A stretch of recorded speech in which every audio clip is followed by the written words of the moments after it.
o nosso querido, e eu pessoalmente, particularmente, não conheço, mas gosto demais dos livros, Eduardo Bueno, já está aí. Eu acho que, para a maioria da galera, dispensa apresentações. Porque... Já vim com provocações. Olha, a claque aqui é boa, viu, Eduardo? Muito prazer te conhecer. Eu sou um admirador dos seus livros, e do seu estilo de escrever, de contar história e da sua lucidez. Então, depois desse lava-pé aí, vamos...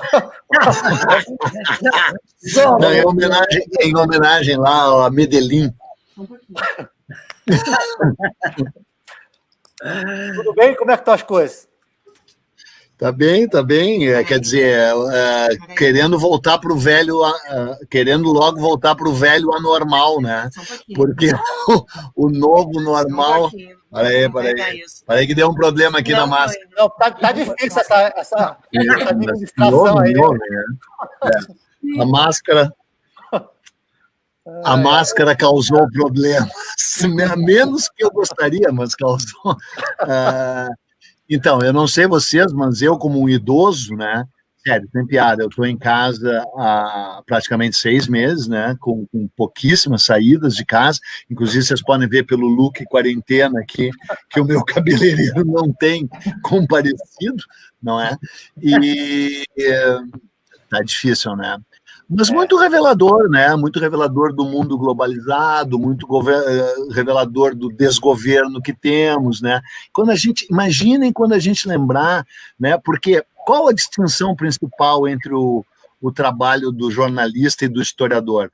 Vou contar uma pequena e maravilhosa parábola para vocês. Meu grande amigo Jorge Caldeira, o Cafu, que vocês devem conhecer, que escreveu aquela biografia do Mauá, um homem com uma obra extraordinária, né?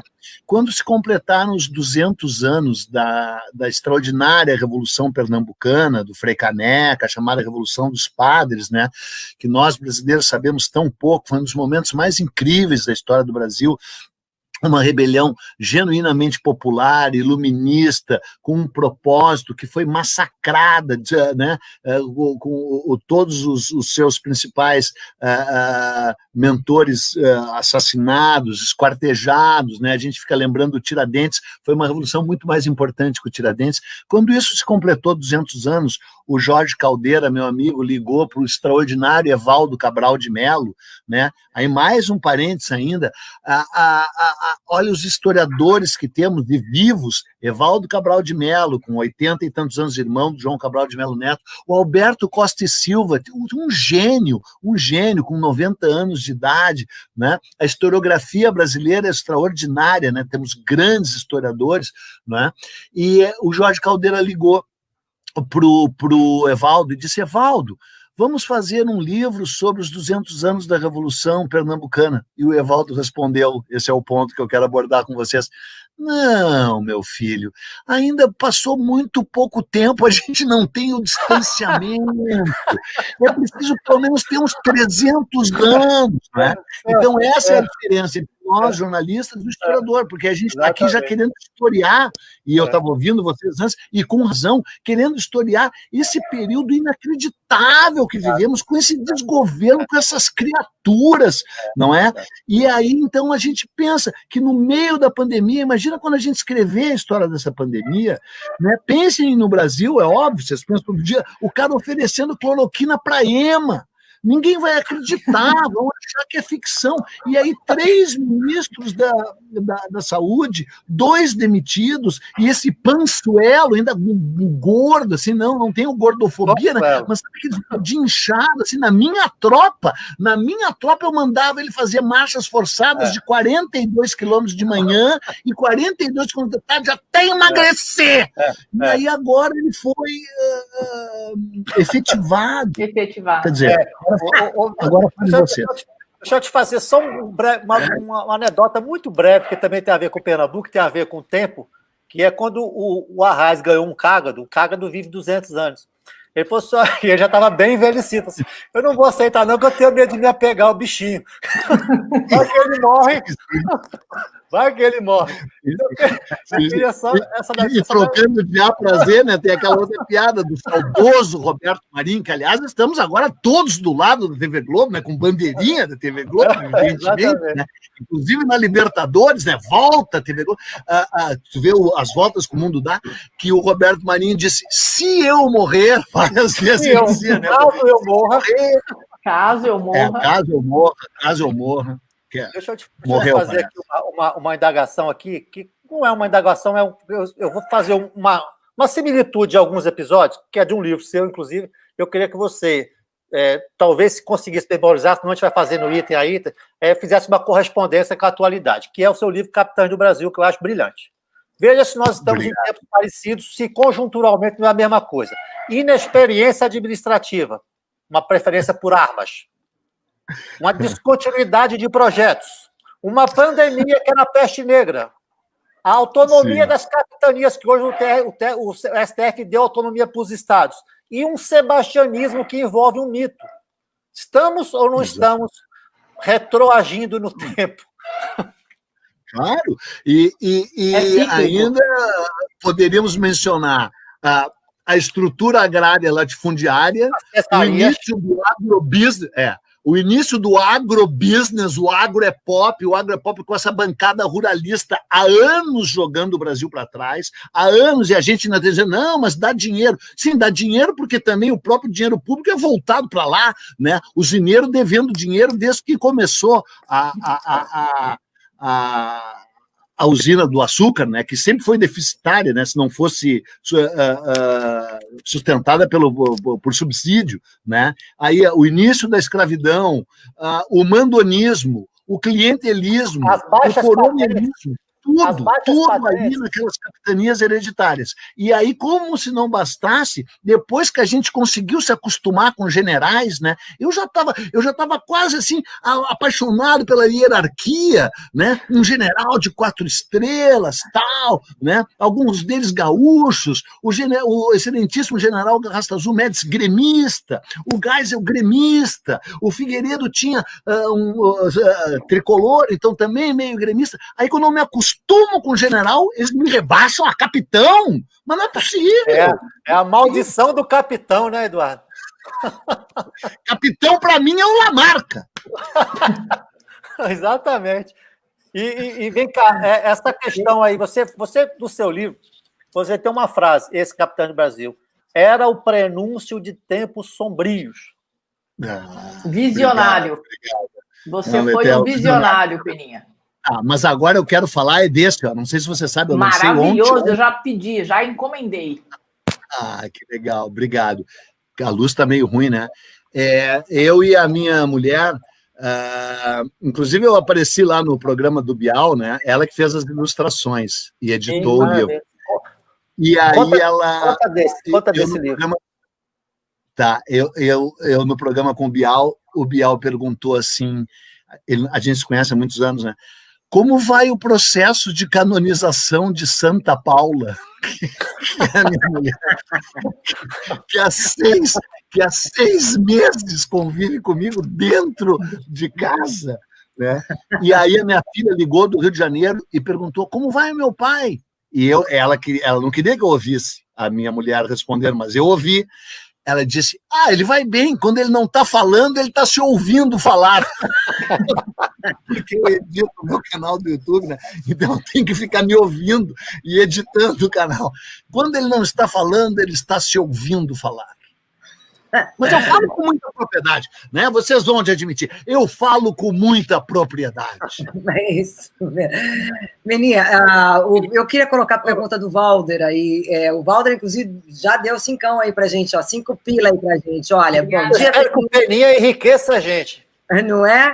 Vamos ver o saldo do programa, para ver se ele vem todos os dias ou não. Ninguém morreu mesmo na independência do Brasil? Como é que foi isso? Então, é muito legal você falar isso, né?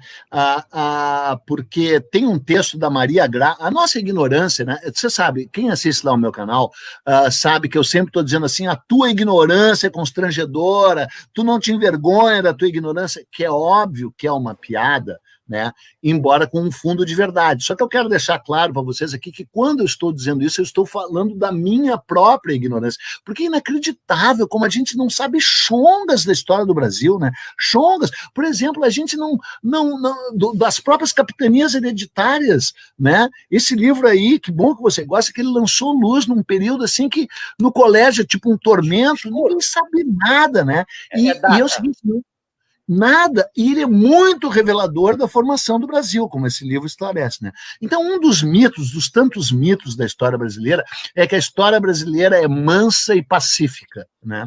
E o mais grave é que isso é meio que atribuído ao Sérgio Buarque de Holanda, que fez aquela frase maravilhosa, aquela definição, não uma frase, de que o brasileiro é o homem cordial. E as pessoas associam cordialidade com, né, com gentileza, com generosidade, né, com uma certa leveza, e não quer dizer isso.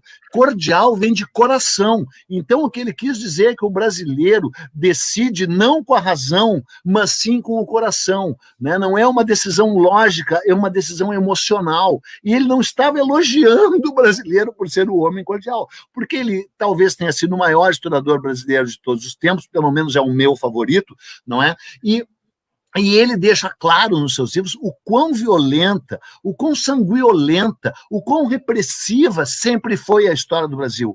Quanto que todos os movimentos populares foram esmagados. A balaiada, a cabanagem, a farroupilha é um caso diferente, a Revolução Pernambucana, a Confederação do Equador e tantos, o massacre do Contestado, o massacre lá de Canudos, né? Aliás, tem aquela maravilhosa que uma pessoa vem andando na rua, repórter, o que você está achando da Guerra dos Canudos? O que você acha da Guerra dos Canudos? E o entrevistado responde, eu acho que realmente exageraram um pouco, mas o canudo de plástico realmente não tem verdade. E é verdadeira, não é... Era melhor que fosse piada, mas é fucking truth, né? É real. Bom, então, um dos mitos é que a independência foi um passeio ali no Riacho Ipiranga, né, que aliás está podre, né, teve um grito e que ficou assim mesmo. Não, morreram 5.000 pessoas, a guerra na Bahia, né? Por isso que E aí tem aquela outra piada, porque é o seguinte, eu não vou ser submetido ao politicamente correto, tá? O politicamente correto surgiu, foi bom ter surgido, não é? Foi legal no momento que surgiu, só que daí foi exagerando. Criou o seu antípoda, o politicamente incorreto. Aí, nesse mundo mais pirado ainda, o politicamente incorreto, que era anarquista, que era debochado, virou de direita. E o politicamente correto virou de esquerda. E aí, pum, a polarização. Eu tô fora dessas duas. Eu não vou deixar de fazer piada. Então, por exemplo, tem essa piada maravilhosa, que o baiano é tão relaxado que a independência chegou lá só em 2 de julho de 1823, né? A casa da preguiça. Batizou o aeroporto, né? Eu não vou deixar de fazer piada. Juro que eu vou parar de falar, só para completar. Estou falando demais, mas não, você é um convidado, você tem que falar mesmo. Você foi chamado para isso. Vamos falar. Tá bom. E aí, mas não me deem tanto assim, podem me cortar de vez em quando. Não. Então, pera lá, que vamos só agradecer a Ana Cláudia Simão aqui, que mandou 5 reais. Já gerou 10 reais, o Eduardo. A Ana Cláudia mandou 5, vou mandar também. Tá. E tem que lembrar que a Ana Cláudia hoje tem programa também, né? Aqui, 18 horas. Tem que lembrar do programa dela também. 18h30. 18h30. Aí, lá na Bahia... foi inacreditável, né? Com a Maria Quitéria, aquela mulher incrível que se vestiu de homem para lutar, com a Joana Angélica, que disse só por cima do meu cadáver, né? E aí eles passaram por cima do cadáver. E aí passaram por cima do dela. Exatamente, passaram por cima do cadáver de uma madre superiora, de uma soror, né? E aí, o que eu queria falar para você, só para encerrar, então, isso é que a Maria Graham, e aí que eu ia dizer da nossa ignorância, a Maria Graham era uma inglesa que veio para o Brasil com um comandante inglês e ele morreu, ela ficou viúva, mas ela era letrada, extraordinária, muito bem informada e conseguiu se tornar governanta da Dona Leopoldina, né? Que, aliás, é a figura que a gente tem que resgatar imensamente agora, né? Tem todo esse lance aí de empoderamento feminino, que eu tô junto. Eu só não gosto da palavra empoderamento, que além de achar uma palavra horrível, eu nunca gostei do poder mesmo, eu gosto de confrontar o poder, né? Mas faz sentido, no sentido assim, ideológico, empoderar as mulheres, embora eu realmente odeie essa palavra. Quando você pensa na independência, a independência é artigo feminino, né? A e substantivo feminino. O papel das mulheres foi decisivo, especialmente o papel dessa extraordinária mulher, a Imperatriz Leopoldina, que era letrada, que conheceu o Schubert, o músico, que teve aula com Goethe, que teve uma formação clássica e que se apaixonou genuinamente pelo Dom Pedro I, e o Marquês de Marialva, que foi o Cupido, ela perguntou, e ele se interessa por ciências? E o Marquês de Marialva, muito, sim, né? Biologia, uma anatomia. O Dom Pedro, a única ciência que o Dom Pedro se interessava era a anatomia, feminina, inclusive, né? E tal. E ela veio, quando ela chegou, isso eu queria compartilhar com vocês, que é muito revelador, ela chegou cheia de livros, e as pessoas perguntaram para ela, o que é isso? Ela disse, livros. Você lê? Juro, ela tem cartas, né? E ela diz assim, eles debocham de mim porque eu leio, tá? E aí a Maria Graham virou tipo uma, não preceptora, mas uma governanta dela. E escreveu um diário lindíssimo, lindíssimo, no qual ela diz, já naquela época, a obra, né, o ato, né, mas ela diz a obra, o ato de reduzir a independência do Brasil a um mero passeio pelo Riacho Ipiranga é um ato impatriótico que diminui a luta e o fervor do povo brasileiro, a morte de Joana Angélica, o sangue de 3.000 irmãos, as revoltas no Piauí e no Maranhão. É um ato impatriótico. A independência do Brasil foi uma luta sangrenta com um desfecho glorioso. Maria Graham, sabe? Então, pelo amor de Deus. Aí compre esse livro, e ao comprá-lo você saberá disso e muito mais. Esse livro está à venda. Não que eu queira vender esse livro, mas eu gostaria de dizer que esse livro está à venda e que se você adquirir esse livro... Ai, ótimo, amei, Marchand. Olha, vamos agradecer também aí o Paulo Henrique, você está dando grana aqui pra gente, opa! Olha, tem que falar, mas a grana é nossa, não tem ninguém na sua, não. Já deu, Paulo, dinheiro, aí. Dezão, tem o José Guel, dezão, não, cincão. Tem também o Ricardo R. Ferreira, também cincão. E aí, essa pergunta dele, quando é que sai o 5º volume da Terra Brasília, Seninha? Então, olha só, não tem ninguém nos ouvindo, tá só entre nós, né? Se eu falar isso, não vai chegar até a pessoa que eu quero. Eu trabalho com a editora Sextante, tá? Do Marcos Pereira, um cara maravilhoso, que é o presidente, inclusive, que é neto do José Olímpio, né? Que foi um dos maiores editores da história do Brasil, a editora José Olímpio. Chamava-se Livreiro, né? Na época, né? Exatamente.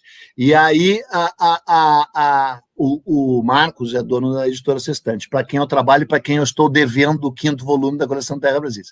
Mas a Paula, minha mulher, que senta do meu lado, é dona da editora Pio, que é uma editora que tem 3 livros publicados até agora, não é?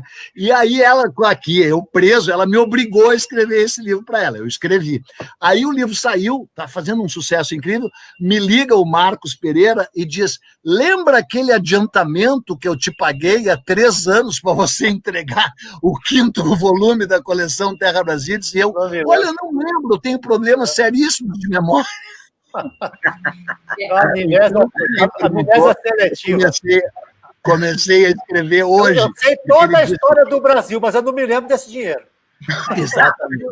Não, e daí ele tem razão, né? O livro está 3 anos atrasado, mas eu quero antecipar para vocês. É um livro muito legal, é um livro chama França Carioca. É a continuação imediata do 4º volume, né? O 4º volume se chamou A Coroa, a Cruz e a Espada, que é o livro que eu, não sei se vocês leram, que é o livro que saiu tanto tempo depois dos outros, da coleção Brasilis, que ele não teve o mesmo impacto, mas acho que é o melhor livro que eu escrevi na minha vida.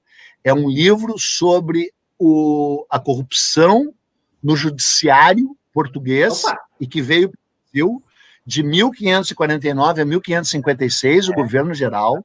Tem gente que inventou isso, esse negócio de corrupção. Olha quem chegou aí! Eba! Doutor Eduardo Bueno, seu Peninha, eu vim lhe dar um beijo e um abraço. Desculpe, mas você já começou mal, porque eu não sou doutor, eu sou professor doutor. Professor doutor. Mas, ó... Porque eu tenho que ter uma estátua para mim. A minha importância na história do Brasil é maior do que vocês imaginam, e não é só por causa dos livros. Eu fui entrevistar o Henrique Walter Pinotti lá no Albert Einstein, numa coletiva. E eu levantei a mão e disse, doutor, e ele olhou para mim e disse assim, professor doutor. Tá certíssimo, certíssimo. Mas quando eu o conheci, o senhor era apenas e tão somente um grande amigo do Bob Dylan. Ainda não era essa pessoa famosa e esse grande professor que o senhor é hoje. O senhor era meramente um sujeito que era louco pelo Bob Dylan e que tinha feito uma turnê com ele pelo Brasil, uma coisa assim. Tinha. Pelo Brasil isso, e depois pela Iugoslávia, e Hungria e Eslovênia. Você viu que ele fez uma música agora chamada I Contain Multitudes, como o nome do livro do Siddhartha. Não, eu sou obcecado por ele, eu sei tudo, eu faço parte de uns clubes de adoradores. Não, é assim, é o pedra angular da minha vida até hoje. Não, venero, assim, total. Tudo que eu escrevi por causa dele, tudo que eu fiz na vida, fiz por causa dele, juro por Deus. Até a história do Brasil, eu cheguei na história do Brasil por causa dele, porque uma época eu olhei para trás e concluí que eu sabia tudo da história dos Estados Unidos, por causa dele, não sabia nada da história do Brasil, cara. E aí, não é possível. E aí eu resolvi estudar a história do Brasil por causa do Bob Dylan, juro por Deus. Não tenho a menor dúvida. Não tenho a menor dúvida. E o livro do Bob, cadê? Vamos aqui agradecer a Liane, vamos aqui agradecer a Érica, isso.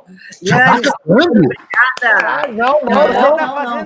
Agradecer para comprar. Vou ficar até as 3 da taquinha, antes das 15 horas, não sai. Nós estamos agradecendo porque está gerando muita receita, nós vamos poder comprar o seu livro. Um exemplar. Olha o Paulo Henrique Oliveira. Mas, ô Peninha... Eu estava contando o negócio da corrupção na corte portuguesa. Desculpa, Bárbara. Perdão. A Bárbara é riquíssima, não é? A Bárbara tem precedência aqui. Ela pagava jantares suntuosos no Fazano. Sim, ela entrava no Fazano, se abria como um mar vermelho, e ela ia pés enxutos até a principal mesa e exigia ser servida pelo próprio Vitor Fazano, o ator, né? Que não é dono, uma diminuta não é qualquer um, não, né? De carreira, recobrindo a parte principal, e servia a Bárbara Gantia. Exatamente. Sim. Mas, ô Peninha, morrendo de saudade tua, morrendo de saudade. Eu assisto as suas aulas todas e morro de saudade suas. Vamos mas vamos voltar aí, que senão o Weiler... Isso. E vamos dar um jeito de derrubar o governo, Bárbara. Vamos dar um jeito de derrubar o governo. Todos! Esse é o que vier depois. A sua aula sobre derrubar o governo é a melhor de todas. Mas fala tudo que o Weiler quer saber, porque senão ele me mata depois. Não, jeito nenhum. Você sabe que o apelido dela aqui, viu, Peninha? É Bárbara Elegância. Então ela tem toda a precedência, tem toda a prioridade do mundo aqui. A aula a gente pode depois tocar a vida lendo, assistindo tuas lives, etc. Você sim, só com mulheres, é impressionante. Você aqui é muito desequilibrado, assim, é uma assimetria muito grande. Que eu não tenho. Olha, deixa eu te perguntar. Tem que fazer uma piada que eu tenho que é verdadeira. Eu trabalhei, vocês devem talvez lembrar, num programa que foi maravilhoso, Extraordinários, no Sport TV. Era o Chico Sá, o Paulo Migos, a Maitê Proença e eu. Né? Era muito bom. E aí eu descobri que a Maitê Proença ganhava 116 vezes mais do que eu. E aí fui falar com o diretor, que era o Raul Costa Júnior, e disse para ele, vem cá, Raul, fala sério, o que a Maitê tem que eu não tenho? Ele disse, eu poderia te dar uma lista enorme de coisas que a Maitê tem. Olha aí a Neiva Araújo, mais 10. Peninha, você tem compromisso pro resto do dia? Porque está caindo R$10 aqui, um atrás do outro. Vamos. Que hora você pretende almoçar lá pelas 4 da tarde? Ao meio-dia eu tenho. Porra, não vamos ganhar nenhum dinheiro. Ao meio-dia a gente te libera, então. Tira a tua estante aí atrás, né? A da Bárbara é meio desorganizada, mas também é bonita. Não, tá cheio de coisa aqui. Tá cheio de... Parece o Paulo Guedes, as meninas de cima parecem o vazio espiritual do Paulo Guedes. Lembra quando o Paulo Guedes deu uma entrevista com uma estante vazia? Vocês lembram disso? Mas é porque ele estava num motel ali no Embu. Foi por isso, ele estava num motel no Embu. Aqui em Brasília, a taxação sobre livro já está valendo. Você vê que eu não tenho nenhum, né? Já tive que vender todos e não pude comprar mais nenhum. Agora, eu acho que hoje, depois desse programa, acho que eu vou poder comprar um livro seu. Porque está jorrando dinheiro aí. Todos os livros do Peninha tem aqui. Todos os livros do Peninha estão aqui. Todos. E esse saiu essa semana, Bárbara. Compra, R$53. Ó, vou mostrar de novo as ilustrações da minha mulher aqui, ó. Que não, o livro ficou lindo, falando sério. O livro ficou muito legal. Muito mesmo. Pô, mas você juntou a fome com a vontade de comer. Tudo em cima do Debré e Rugendas, né? Aliás, como a gente deve, né, para esses caras, né? Como a história do Brasil deve para viajantes estrangeiros, né? É óbvio que eu não estou nessa viagem de falar mal de português, ao contrário mesmo, porque Portugal hoje está num momento maravilhoso, né? Piada de português, vê quem é o presidente do cara, vê quem é o nosso, né? O cara tá brincando, né? Portugal, lugar maravilhoso, comida maravilhosa, povo maravilhoso. Óbvio que vieram defeitos da coisa, mas que nem diz o maior historiador português vivo, meu amigo Joaquim Romero Magalhães. Ele diz, tudo bem, a culpa é de Portugal, né? Só que vocês são independentes desde 1822. E em vez de sanarem os supostos defeitos portugueses, os aprimoraram. Tiveram 200 anos. Será que ainda vamos ter que pagar royalty ainda? Mas, Peninha, a culpa não é do Thomas Jefferson e daquela turma que o Tiradentes e a turma dele tentaram pedir ajuda e foram rechaçados porque... O Thomas Jefferson cagou, né? O Thomas Jefferson cagou mesmo, né? Porque eles estavam... Mas depois, em 17... com a Inglaterra, então Portugal estava aliado da Inglaterra, eles falaram a vocês que se danem. Quer dizer, perderam a possibilidade de ter um continente inteiro iluminista. Então, já que eu estou aqui também para empurrar o livro e vender, né? Não, agora, falando sério, o que esse livro tem de melhor é que ele deixa claro o que a gente tem que saber, sabe? A independência do Brasil foi mais um dos momentos em que o Brasil mudou para ficar igual. A frase é do Tomás de Lampedusa, né, autor daquele extraordinário livro Catopar, na qual o Conde lá diz: é preciso tudo mudar para que tudo fique igual. A independência do Brasil foi uma articulação da bancada ruralista do Congresso, do Senado, a bancada ruralista escravista, exato, do café e do açúcar, que fez com que o Brasil se separasse de Portugal, se mantivesse uma monarquia, ao contrário lá da Revolução Bolivariana, né? Colômbia, Venezuela, Equador, Peru, Chile, Argentina, todos se separaram 10 anos antes do Brasil, com guerras muito mais sanguinolentas que a do Brasil, embora tenha havido guerra no Brasil, como já falei, e viraram imediatamente repúblicas e, acima de tudo, aboliram a escravidão. O Brasil fez uma transição que politicamente foi branda, embora tenha havido sangue e guerra, continuou uma monarquia, até aí tudo bem, porque é uma opção. Você pode continuar. Existem monarquias no mundo, parlamentaristas excelentes. Não estou na questão monarquia, república, tanto assim. Só que uma monarquia com um rei português no trono e a escravidão intocada. Essa foi a articulação da independência. Manter o Brasil unido pelo único interesse comum das elites rurais brasileiras, o escravismo. Por isso que o Brasil não se rompeu em pequenas repúblicas, como o Vice-Reino do Prata e como a Gran Colômbia. Continuou um único país, unido e sedimentado pelo interesse escravista. É essa a real história da independência, mudando para continuar igual. E é isso que a gente tem que saber. É isso que a gente tem que saber. Mas é o seguinte, outra coisa que eu queria falar. Nos 100 anos, quando foi 100 anos da independência, em 1922, né? O Brasil fez uma celebração impressionante, que foi a Feira Internacional ali da Praia Vermelha, né? Que os jornais chamaram de Bazar das Maravilhas, antessala do paraíso. Isso os jornais que o Epitácio Pessoa tinha comprado para elogiar, né? E, dentre eles o Globo, o Imortal o Globo. Não, é verdade. Mas foi uma exposição incrível. Depois, isso que eu queria muito, muito falar com vocês, muito, muito mesmo, porque eu faço parte da comissão do Senado para os 200 anos da independência e da Câmara. Show. Eu fui convidado para as duas, que o Senado descobriu que a Câmara tinha e que a Câmara descobriu que o Senado tinha, porque eles não sabiam. Eles não sabiam que os dois já tinham uma comissão. E aí disseram, não pode fazer parte das duas. Eu digo, eu não saio de nenhuma. Eu não abdico. Problema de vocês se descobriram agora. E quem preside a do Senado é o nosso maravilhoso senador Randolfo Rodrigues, né, cara? Um dos únicos caras que dá para, né, cara, que é debochado, que é inteligente, que papapá, né? Inclusive, eu achei que ele carregava muito mais rancor no pequeno coração dele que nem eu carrego no meu. Porque a minha filha perguntou há pouco tempo, pai, como pode caber tanto ódio num coraçãozinho tão pequeno quanto o seu? Maravilhoso. Vamos abrir espaço para o departamento comercial aqui, Peninha. Conceição Canavieira doou R$18,90. Vamos? Olha aí ela aí, ó. Isso aí tá blim, blim. Olha. Viva a de cana! Viva o gineiro! Viva a indústria! A indústria sucro-alcooleira. Ô, Peninha, então você quer dizer que o Dom Pedro...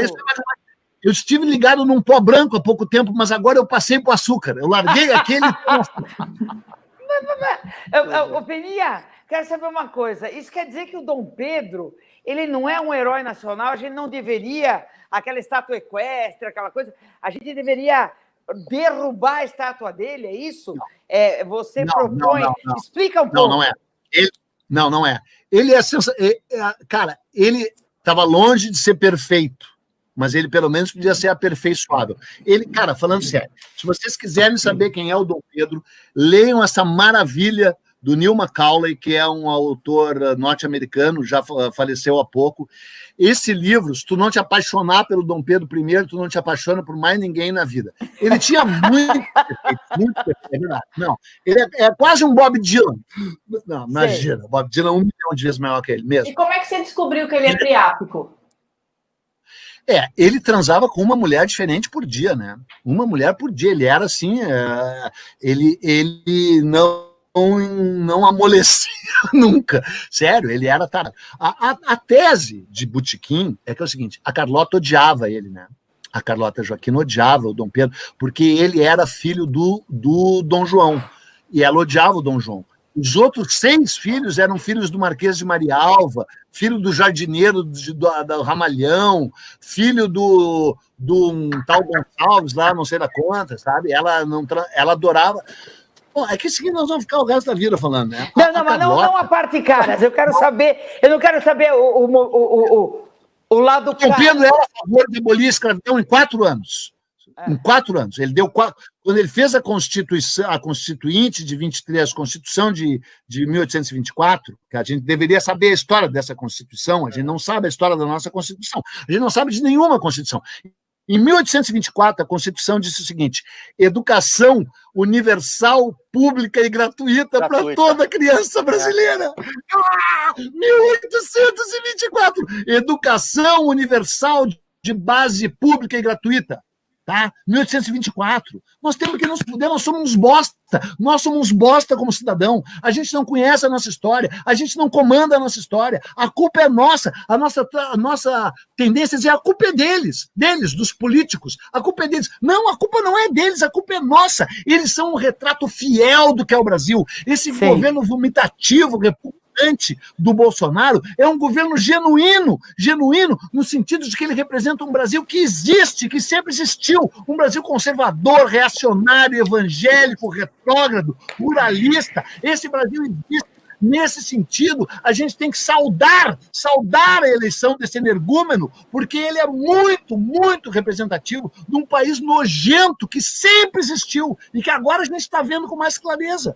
porque esses caras, eles nos representam. Nós é que não seguramos as rédeas da nossa própria história. Povo que não conhece a sua história está condenado a repeti-la. Povo que não sabe de onde veio, não sabe para onde vai. A culpa é nossa que não exercemos cidadania. E o meu número é 825-21, vote em mim, que eu prometo assim que... Eu já guardei o número aqui, viu? Ô Peninha, você que entende... Qual é o meu número mesmo? 825-327, vereador. Deixa eu te falar aqui. Você conhece bastante a nobreza brasileira. Eu queria uma opinião tua. Obviamente você não acompanha diariamente, mas sobre o deputado, o príncipe Luiz Felipe de Orleans e Bragança, que quase foi vice-presidente da República. Não foi por um detalhe de hábitos. Ele tomaria uns tapas. Espero que de luva de pelica na cara do Dom Pedro. O Dom Pedro bateria na cara dele, na cara. Porque ele é viado? Não. Não, porque ele é um reacionário. E o Dom Pedro... Desculpa, naquela entrevista que o Bebiano deu ao Fábio, antes da morte, obviamente, ele insinua isso. Exato. A figura mais incrível da independência, por um lado, é a Leopoldina, sabe? Cara, nós temos que amar a Leopoldina, nós temos que estudar a Leopoldina o tempo inteiro.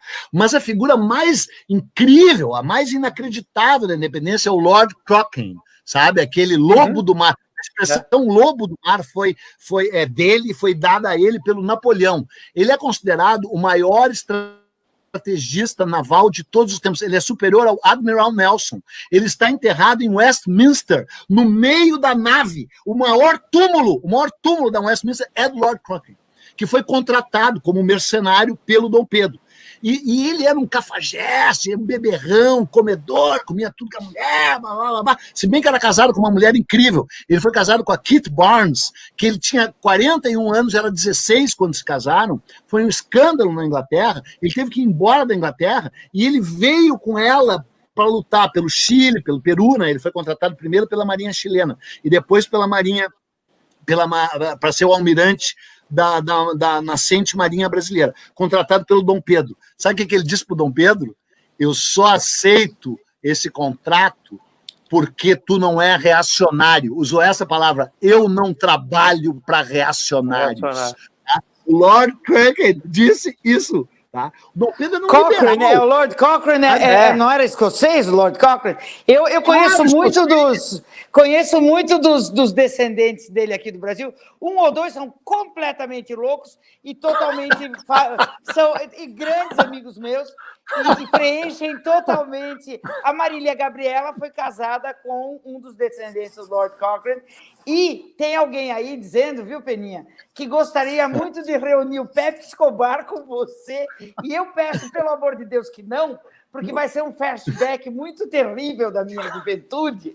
Não me chamem, né? Vai provavelmente... Não me chamem, né, Bárbara? Vai me convidar a voltar a beber. Que eu não posso, de jeito nenhum, ficar com Peninha e com Pepe Escobar no mesmo recinto. Eu acho que o doutor não recomendaria que eu ficasse nesse mesmo recinto. E muito menos que a gente chamasse quem, sei lá, Augusto Nunes, alguém assim, não é, Peninha? Sim, a gente morou junto, né? O Pepe e eu moramos juntos, não maritalmente. Não maritalmente. Inclusive, era praticamente um casamento, porque não tinha sexo, né? Então, era virtual, era quase... porque nunca houve sexo entre nós, não é? Mas depois tivemos um rompimento, aí ele não fala mais comigo, mas azar é o dele. Imagina quem perde. Os casamentos acabam assim, as pessoas param de se falar. Os casamentos acabam, as pessoas param de se falar, é assim mesmo. É uma questão... Você sabe que eu tenho uma teoria que o Pepe não está no Afeganistão, não está na Indonésia, não está em lugar nenhum. Ele está escondido no Embu, em Singapura. Ele está no Embu, escondido. Aquele Rômulus, que é um tal do... Eu não sei também nem se existe esse Rômulus, mas eu acho que esse Rômulus está em Franco da Rocha, que fala que está em Genebra e tal. O Rômulus é... Eu falo essas coisas do Pepe. Tem uma dúvida. Eu acho que ele está naquele hospício de Franco da Rocha. Ou no presídio, né? Peninha, tem aqui o Erasmo Steiner, que está perguntando assim, que no último Não Vai Cair, você disse que a Dona Léo assinou, Leopoldina, né? Exato, assinou a Declaração da Independência. Esse documento existe? Um livro que ele disse que não. Poderia esclarecer isso daí? O Não Vai Cair no Enem, na sua primeira fase, ele terminava com a seguinte frase: o que você acaba de ver está repleto de generalizações e simplificações. Tá? Então é o seguinte, o que a dona Leopoldina de fato fez, e é verdade, ela assinou o que a gente poderia chamar de pré-decreto, né? Porque ela era, de momento, princesa regente. Portanto, ela tinha a caneta. E não era Big, não era aquela caneta Big, bagaceira Bic, bagaceira aí do fulano de tal. Era uma caneta fina que nem a dela, não é? Então, ela, assessorada pelo José Bonifácio, tendo recebido as cartas das cortes constituintes da nação portuguesa, que realmente queriam recolonizar o Brasil, era inviável a continuidade daquilo, ela faz uma carta para o Dom Pedro e faz uma espécie de que a gente poderia chamar de pré-decreto da independência, e o assina. É óbvio que ela não tomaria essa atitude sem, primeiro, o aconselhamento do Bonifácio, e segundo, que ela não tornaria aquilo um decreto oficial, porque ela era bastante...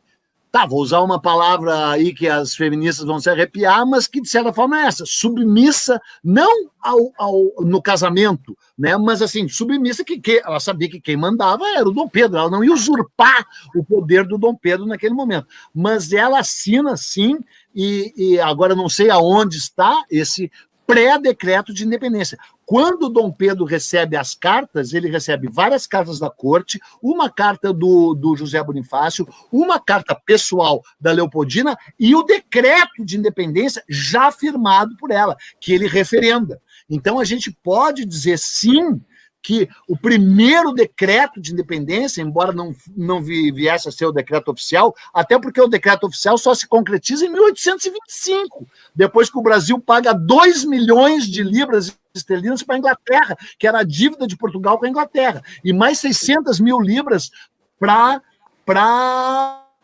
o próprio Portugal. Paga não, né? Pega 3 milhões de libras emprestados do Banco Rothschild e do Banco Barings, né?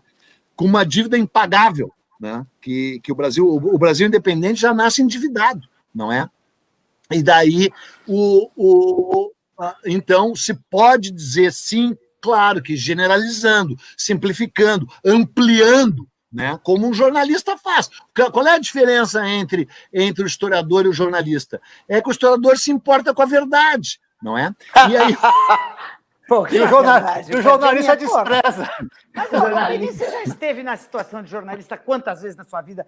Faz um negócio desse. Imprima-se a lenda, é ou não é? Imprima-se a lenda. E a gente nem a lenda imprime. Então, sério, agora sem piada. Claro que tem um lado que é imprima-se a lenda, mas foi ela era muito mais esclarecida, que não se discute, sabe? O Dom Pedro era legal, mas ele nunca estudou, nunca, porque a Carlota e o Dom João criaram ele solto. Ele tinha os modos de um moço de estrebaria, sabe? Porque ele vivia na estrebaria, ele amava cavalo, ele gostava muito mais de cavalo do que de ser humano, no que, aliás, está corretíssimo.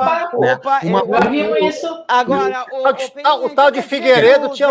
Vamos para isso, vamos fazer uma votação entre nós. Quem prefere cavalo, levanta a mão. Quem prefere ser humano, baixa a mão. Quem prefere cavalo do que ser humano? 2. Nós vamos perder 3. Vocês 3 preferem ser humano do que cavalo? 4, 5. Levanta essa mão aí que você não sai desse programa. 6. Ele não levantou, mas azar, eu contei como. José Bonifácio, então, não era tão fabuloso quanto o pessoal. Ele não era tão importante, não tinha toda essa influência em cima do Dom Pedro, era mais uma coisa, não era tão significativa assim, porque a gente tem essa mania de endeusar ele como o grande artífice, o grande influenciador. A minha querida amiga Mary Del Priori escreveu um livro recente, que eu recomendo para vocês, Destruindo o José Bonifácio. Mas, assim, sim, é verdade. Passando com um trator por cima do José Bonifácio. Falava 6 línguas, só se for língua do P e javanês. Essa piada é minha, Mary não fez essa piada. Né? Eu falo 6 línguas. Eu falo gauchês, eu falo gauchês, língua do P, cunilíngua e cunilíngua eu falo extraordinariamente bem. E língua de sogra. Ih, gente, vocês viram aí o avião do presidente que arremeteu agora? Libras. Quer ver como eu falo Libras? Eu vou me comunicar em Libras agora com o presidente Bolsonaro. Atenção, presidente Bolsonaro, eu vou me comunicar em Libras com o senhor. Em Libras, estou me comunicando em Libras com o senhor. Em Libras, estou me comunicando em Libras, o presidente Bolsonaro. Mas o avião dele agora lá no Mato Grosso arremeteu. Mas que ele tá bem. Mas isso é normal, Mali. Isso aí, arremeter é o que tem que fazer. Mas o normal é que ele tá bem. Sim. Arremeter é um procedimento... Não ouvi nada. O problema seria se não tivesse arremetido quando tem que arremeter. Né? Ô, Peninha, responde aqui, por gentileza, o Paulo Henrique está perguntando, que é nosso cara assíduo aqui, um amigo nosso. Por falar em Figueiredo, você acha que o real estado de saúde do Tancredo não fosse ocultado naquele 1985, a nova república correria risco? Excelente pergunta. Eu acho que sérios riscos. Excelente pergunta. Excelente pergunta. Acho que sérios riscos, e queria recomendar para vocês o filme do Sérgio Rezende, né? O Sérgio Rezende é o cineasta que mais lida com a história brasileira, né? Já fez eu com a minha sinceridade constrangedora, diria que ele já fez algumas porcarias, né? Tipo Canudos com José Wilker, nosso querido amigo José Wilker, com aquela peruca, aquela barba que está pior que o meu cabelo, né? No Guerra de Canudos, que é uma bosta, na minha opinião, mas fez coisas maravilhosas o Sérgio Rezende, dentre eles o Homem da Capa Preta, né, que a gente esquece que o Tenório Cavalcante existiu nesse país, as pessoas nem sabem quem foi. Todo mundo acha que a milícia foi descoberta semana passada. Aliás, quem criou as milícias foi a regência, né? Quando o Dom Pedro foi embora, eles concluíram que não podiam confiar no exército, criaram as milícias. Claro, o coronel, né? Não é. Esse mas o Paciente, eu recomendo para vocês o extraordinário filme O Paciente. Muito bom, já assisti 2 vezes. Sobre a morte do Tancredo. É um filme médico, parece assim, Dr. House, sabe? Parece Dr. Evil, porque tem o Good Doctor e tem o Dr. Evil, né? Dr. Jekyll e Mr. Hyde. É o professor doutor Henrique Walter Quinote. Cara, olha, se não escondem aquilo ali, sabe? Vocês lembram? A gente vinha ali do Rio Centro, cara, das bombas nas bancas de jornal. OAB, OAB. Dona Lida Monteiro faleceu com um atentado. Exatamente, exatamente. Olha, ia ser complicado. Mas ainda bem que Deus, na sua sabedoria, eu não sei se vocês são tementes a Deus, que nem eu sou totalmente... Quando as pessoas me perguntam, tu acredita em Deus? Eu digo, olha, até os 40 do segundo tempo, quando o Grêmio está jogando, não. Mas conforme o resultado do jogo, aos 40, e aí quando entra os descontos, eu já acredito no diabo também. Então... Olha, você não sabe essa sensação para quem é botafoguense. É um pouco pior. Putz, tu é botafoguense. Meu grande amigo Walter Salles, com quem estou trabalhando. Aliás, eu estou ajudando. Esse dinheiro que vocês estão mandando... O que você está fazendo, Peninha? Explica. O que você está fazendo com o Walter Salles? Não posso, é segredo. Mas é um... Porra, mas agora falou? Agora falou? Não, é um filme, evidentemente, um roteiro baseado num fato marcante da história do Brasil. Tá bem adiantado até. Então, eu gostaria de pedir para essas pessoas que estão doando esse dinheiro aí para vocês, que em vez de doarem para vocês, doem para o Walter Salles, que ele está numa situação bem difícil. Ele é que devia doar para a gente. Desculpa, o paciente aqui somos nós, pô. Quem está em coma aqui somos nós. Se ele baixar os juros, ele, colega Deus, amigo dele e tal, não ele, coitado, mas pede para os dois irmãos dele, Fernando e Pedro, para eles baixarem os juros, todos os juros de todos os bancos, ele, o Banco do Brasil, todo mundo. Aí a gente até a gente doa. ele também. A gente tem doado, eu tenho doado para ele desde que nasci, né? Praticamente. Exato. A gente doa todo dia. A gente, inclusive, doa o ânus da gente para ele. Isso é o que a gente faz. Olha aqui, eu queria falar uma coisa. Mas eles não aceitam com hidrogênio, tá? Só sem hidrogênio. O meu pai trabalhava no Unibanco, diretamente com o Walter. O Walter verdadeiro. E o meu tio, casado com a irmã do meu pai, ele era gerente da grande estância que a família Klabin tem em Miranda Estância, sabe? Que onde está pegando fogo lá, das onças e tal. O meu tio era o gerente daquilo, e o meu pai era gerente. Meu pai era office boy no União de Banco. E aí, então, o Valtinho é casado com a Maria Klabin, né? Que é dona dessa coisa onde meu tio trabalhava. Daí eu disse para ele, é uma velha tradição da minha família trabalhar para a família de vocês. Vocês precisam de algum serviço doméstico. É quase uma escravidão, né? E durmo no emprego. Me dá o espanador aí que eu saio limpando. É isso aí, velho. Pô, bom demais. Eu vou ter que ir. Pois é, gente, mas antes a gente vai agradecer também o Birajara, porque eu acho que a gente não agradeceu, a gente já agradeceu bastante gente, que as doações bombaram hoje, viu? Eu queria tentar totalizar quanto que a gente ficou rico hoje. Para você tornar o Peninha quadro fixo, porque só assim não faz essa lama. Segunda-feira você está escalado. Mas o Peninha, 10, tá? O Peninha não vem, porque o Peninha tem um canal que ele assim, com ele vira como se fosse um velocímetro de... Né?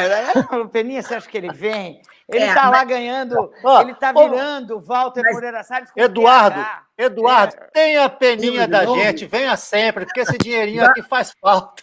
Vamos lá. Tá bom. Qual é o Vamos ver quanto vai vender. Bom, primeiro, eu gostaria que vocês comprassem o livro, vocês aí presentes, né? Sim. Custa mísero R$53. Não, falando sério, agora sem piada, sabe? Falei para minha mulher, o livro é da minha mulher, da Editora Pio, né? Se eu entrar lá no site Editora Pio, é fácil comprar. Cara, tu acredita que custa $10 esse livro? Porque custa R$53. Eu sei que para brasileiro, eventualmente, é claro. Mas é de graça. Cara, a gente vive num estado assim, então, $10, cara, $10. Eu sei que nós não ganhamos em dólar, né? Mas a Bárbara Gantia, que vive em Londres, com parentes do Lord Top, vive na França com parentes do Orleans Bragança, vive em Franco da Rocha, visitando o Pepe Escobar lá no hospício, vive no Fazano. Vive no Fazano. Atendida pelo Vitor Fazano. Faz anos que eu não vou. Sério? Faz tu trocou aí, galera. Eu não pode mais ir no restaurante, só não vou por causa disso, porque lá eu como de graça. Porque se o Rogério Fazano não me der comida de graça, o mundo acabou. Só me falta ele não me dar comida de graça. Só faltava aqui no Fazano e pagar, né? Só me falta.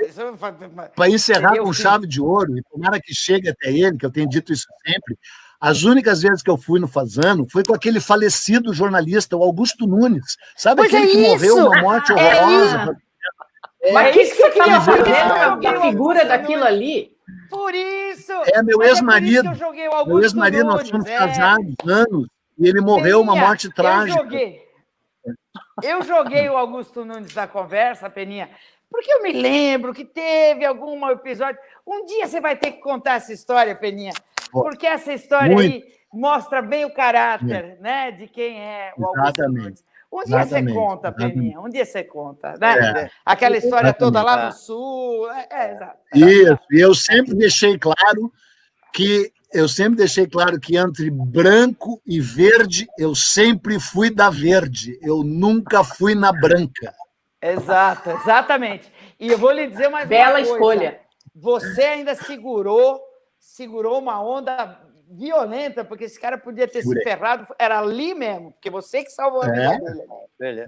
Olha, isso aí. Eu falo isso. Galera, pausa para depois, o Peninha está com pressa, a gente também está aqui no limite.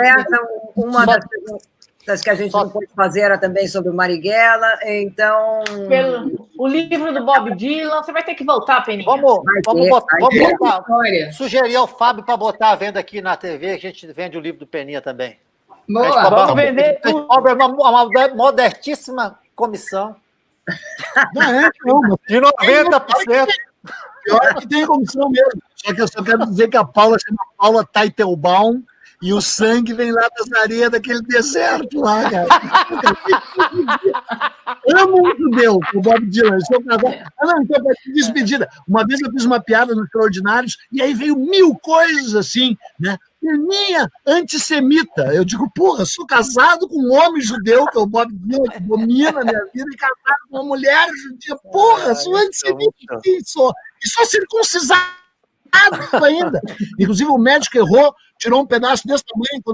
Ai, para, Peninha, não quero saber. Assim, Too much information. Too much information. Não fala. Bora, galera. Deixa eu Valeu, sonhar. Peninha, até mais. Beijo. Tchau, Excelente. beijo, Tchau. beijo.